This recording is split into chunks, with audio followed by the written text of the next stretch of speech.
สวัสดีพี่น้องป้องฝ่ายผู้ที่ตามทางเพจเฟซบุ๊กเสียงอื่นเลยแช่เนี่ยโอ้ยมุ่นบ่ได้ขายพี่น้องขาย3 ห้องนอน 2 ห้องน้ำราคาบอทอด2 ล้านพี่น้องราคาโดนมากเลยพี่น้องเอ๋ย5ทางอื่นบ่มีแล้วพี่กัดบ้านนาซัมตามเบอร์โทรนี้ครับขายยักเบิ้งข้างในว่าเขาจะค่อยเปิดประตูเฮียนให้นี่มาเข้ามาเบิ้งเข้ามาครับเชิญครับสวัสดีครับอึ่งยินดีต้อนรับครับผม บ้านนี้อยู่แล้วรวยบ้านนี้อยู่แล้วสุขครับผมกับบ้านที่นาซัมนะครับผมเนี่ยกระเบื้องก็ลายสวยมากเลยมีแต่เกรดเอเท่านั้นทั้งนั้นเลยพี่น้องเอ๋ยกว้างขวางนี่นะหรูหรามาเห่าสวยงามพระราม8ที่จอดรถแง่เอากันดีๆได้ถึง2 คันนะไม่ใช่ธรรมดานะพี่น้องเอ๋ยนี่นะกระเบื้องหลายลายมีสนามหญ้าให้ด้วยพี่น้องนี่นะ3 ห้องนอน 2 ห้องน้ำฟรีค่าโอนน้ำพร้อมไฟพร้อมติดต่อธนาคารให้เรียบร้อยเบ็ดเสร็จจบอยู่กับเพิ่นเลยแล้วก็มีฟรีพร้อมมีเคียงทำนูอุ่นฟรีพร้อมเข้ามาเบิ้งนี่บริเวณห้องโถงครับผมห้องโถงกับกว้างพอสมควรเด้อนี่นะอันนี้เป็นห้องโถงครับเปิดห้องต้อนรับครับผมอันนี้เป็นห้องนอน3 ห้องนอนนะครับผมเราจะพาดูห้องนอนนี้ก่อนนะครับห้องนอนนี้เสียงในห้องนอนอาจจะก้องหน่อยนะครับผมเปิดก่อนนี่เปิดประตูระบายอากาศถ่ายเทบริสุทธิ์ผุดผ่องครับผมด้านนอกก็จะเป็นบริเวณที่งานเลี้ยงงานสร้างกระไรบริเวณกว้างกว่าไปเบิ่งอีกห้องหนึ่งพี่น้องห้องนอนหลายเจ้าตากล้องถ่ายไปเรื่อยๆเลยเนี่ยห้องนี้เข้ามาห้องนี้นะเข้ามาห้องนี้เนี่ยมาเปิดหน้าต่างออกไปแล้วมันเห็นสนามหญ้านี่นะพูดนะบรรยากาศดีจริงนี่นะโอ้สุดยอดเด้อ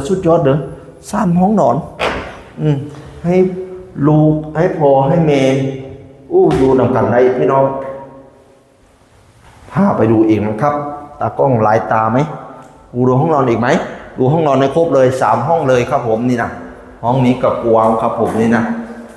ห้องนี้ก็เปิดหน้าต่างออกไปก็จะเป็นที่จอดรถครับผม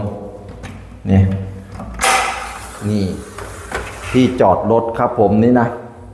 สุดยอดบรรยากาศดีห้องน้ำบอกเบิ่งห้องน้ำมี2 ห้องน้ำเพิ่นนิกามีเคียงทำน้ำอุ่นให้ฟรี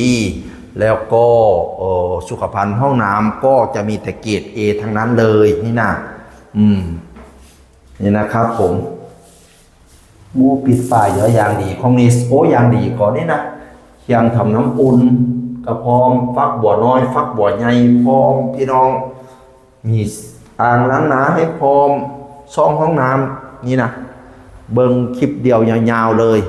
มันเสร็จเลยคลิปนี้นะนี่แหวกไปทางนี้ก็ห้องน้ำแต่ว่ามันก็เหมือนกันเราจะพาดูห้องครัวปูกระเบื้องให้อย่างดีเด้อกระเบื้องห้องครัวนะถึงกระเบื้องฝาผนังถึงกระเบื้องเคาน์เตอร์ปูให้อย่างดีเลยเจาะหูเตาแก๊สให้เรียบร้อยมีซิงค์ล้างถ้วยล้างจานให้เป็นซิงค์แฝดซิงค์คู่ครับผมอ่างล้างจานเป็นคู่แล้วก็มีตู้เก็บของให้พร้อมนี่นะด้านนอกเป็นระเบียงสำหรับสั่งสรรค์มีทั้งฝั่งซ้ายมีทั้งฝั่งขวากว้างขวางพี่น้องจัดงานอย่างนั้นสั้นๆใดแล้ววันนี้ทางนอกเรามีถังน้ำสำรองให้นะครับผม1,000 ลิตรพี่น้องสามารถใส่น้ำได้เมนว่าน้ำบ่มาครับมีน้ำอยู่ในนี้ใส่ได้ปั่นขึ้นมาเตรียมพร้อมบ่คัดบ่ส้นพี่น้องเอ่ยผู้ใดสนใจอยากได้บ้านบ่ผิดหวังเด้อบ้านนาซัมเพราะว่าตอนนี้เราลดเพราะว่าเราสิไปเฝ้าปิดโครงการนี้ให้มันแล้วมันเรียร่างสุดท้ายเนี่ยร่างสุดท้ายเนี่ยเราก็เลยว่าคล้ายๆไปซะเอาบ่ฮอด2 ล้านดอกพนักวันนะมาเว้ามาจากกันได้พี่น้องของเจ๊ของแท้นี่เยอะแยะมากมายเลยสนใจตามเบอร์โทรนี้ติดต่อมาเลยนะครับผมเฮียอาใจดีเฮียอาเจ้าของโครงการพี่น้องเอ๋ย